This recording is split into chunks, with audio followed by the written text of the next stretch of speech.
ఉంటాయట ఆ గేట్లకి. దాని కారణంగా వెనక్కి తంతుంది, అది సరి చెయ్యండి. రెండవది ఆ మంతెన సత్యనారాయణరాజు ఆశ్రమం దగ్గర నీళ్లు అటు పోవడానికి అక్కడ అడ్డుపడ్డాయి, అవి సెట్ చేయండి. అట్లాగే జల ప్రవాహానికి అడ్డం కట్టారు కొన్ని బిల్డింగ్లు.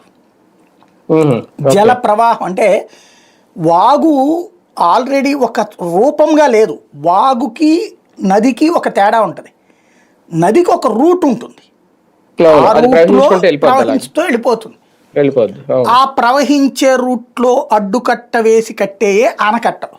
శ్రీశైలానికి కృష్ణానది దగ్గర కానీ, కృష్ణానది శ్రీశైలం దగ్గర కానీ, లేకపోతే నాగార్జున కానీ, మన పులిచింతల కానీ, ఇప్పుడు గోదావరి దగ్గర అక్కడ కట్టిన కాళేశ్వరం అయినా, ఇప్పుడు ఇక్కడ కడుతున్న పోలవరం అయినా, ఇవన్నీ కూడా ఆ ఎక్కడైతే నీరు ఇలా వెళ్తూ ఇట్టిట్టా వెళ్ళిపోయే చోటన కొన్ని చోట్ల ఇట్లా కుదించుకుంటది.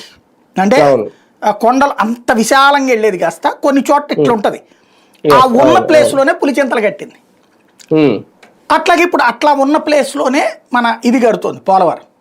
అంటే కొన్ని చోట్ల ప్రవాహం మందకి అంటే స్పీడ్ ఉంటది, ఆ ప్లేస్ కుదించుకుని ఉంటది. అక్కడ రిజర్వాయర్లు కట్టచ్చు, తక్కువ ఖర్చు. విశాలంగా ఉన్న చోట కూడా కడతారు, కానీ ఖర్చు తక్కువ అవ్వాలంటే ఇట్లాంటి చోట్ల అంటే నీరు నిల్వ ఉండే ప్లేస్ని ఎంచుకుంటారు. అది నదులకి